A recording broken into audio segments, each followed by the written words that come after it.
Jungle. Assalamualaikum warahmatullahi wabarakatuh. Perkenalkan, nama saya Arum Ainul Jana dari kelas 12-3. Di sini saya akan menjelaskan peristiwa Palagan Ambarawa. Yang pertama yaitu latar belakang terjadinya peristiwa Palagan Ambarawa. Sekutu datang ke Indonesia pada tanggal 20 Oktober 1945 dengan alasan ingin mengurus tawanan perang. Namun sebenarnya ada maksud lain yang disembunyikan sekutu, yaitu ingin menguasai kembali Indonesia. Setelah 6 hari kedatangan sekutu, tepatnya pada tanggal 26 Oktober 1945, sekutu serta Nica secara diam-diam mempersenjatai tentara tawanan perang dan tentara Belanda.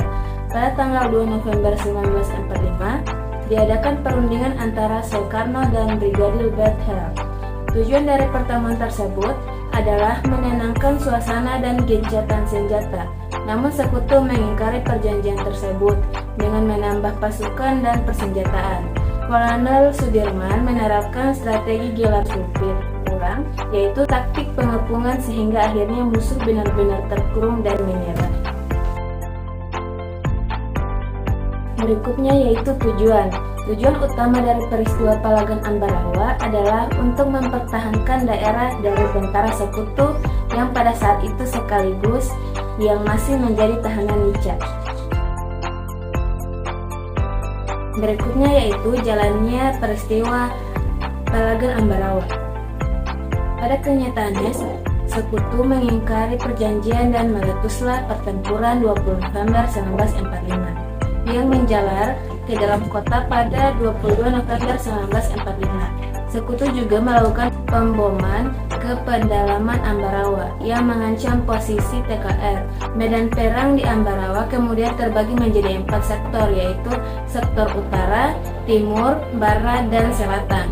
Sekutu terus melancarkan aksinya karena daerah Ambarawa strategis untuk menyerang markas TKR di Surakarta, Magelang, dan Yogyakarta. Semangat yang membara dari rakyat Ambarawa yang bersatu dengan 19 batalion TKR membuat sekutu kesulitan menaklukkan wilayah tersebut. Pada 5 Desember 1945, sekutu mulai bisa dipukul mundur dari desa Banyu Biru yang menjadi pertahanan terdepan. Selanjutnya di tanggal 12 Desember 1945, para pejuang berhasil memasuki kota dan mengepung sekutu di Benteng Gilead. Selama 4 hari 4 malam setelah perjuangan panjang, perlawanan rakyat dan TKR bisa membuat posisi sekutu terjepit dan mundur dari Ambarawa. Tepat pada tanggal 15 Desember 1945, tokoh yang gugur di perang Ambarawa yaitu pada 26 November 1945, pertempuran yang membara memakan korban dengan tewasnya Letkol Isdiman. Letkol Isdiman merupakan perwira yang menjadi pimpinan pasukan yang berasal dari Purwokerto. Ia adalah anggota TKR kelahiran Pontianak 12 Juli 1913. Letkol Isdiman menjadi tangan kanan Kolonel Sudirman yang mengatur siasat pertempuran di Ambarawa. Gugurnya Letkol Isdiman justru semakin membakar semangat pejuang, apalagi posisinya digantikan oleh Kolonel Sudirman. Pada 11 Desember 1945, Kolonel Sudirman memberikan komando untuk melancarkan pukulan terakhir pada sekutu dan berhasil merebut kembali wilayah Ambarawa. Berikutnya yaitu dampak dari peristiwa Palagan Ambarawa. Seperti pertempuran lain pasca kemerdekaan, perlawanan ini juga mengakibatkan hilangnya nyawa, terutama dari pihak Indonesia. Gugurnya Letkol Isdiman Suryo Kusumo akibat serangan dari pesawat Mustang. Ia terkena luka di bagian paha, lalu dalam perjalanan menuju rumah sakit beliau wafat. Letnan Kolonel Isdiman merupakan salah satu orang kepercayaan Kolonel Sudirman saat itu. Keamanan rakyat Ambarawa dan Magelang terancam, bahkan mengakibatkan penduduk sipil meninggal. Aktivitas perekonomian dan kehidupan sosial di wilayah pertempuran terhenti. Yang bisa mereka lakukan hanya berlindung dari serangan-serangan pasukan sekutu yang mengancam keselamatannya.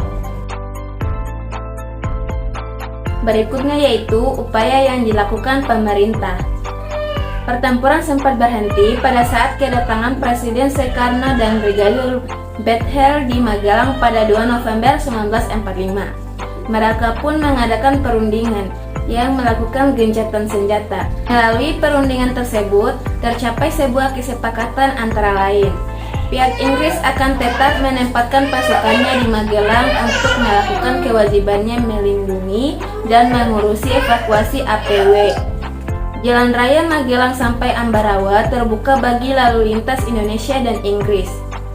Inggris tidak akan mengakui aktivitas Nica dalam badan-badan yang berada di bawah kekuasaannya. Sayangnya, pihak Inggris mengingkari perjanjian tersebut. Audio Jungle.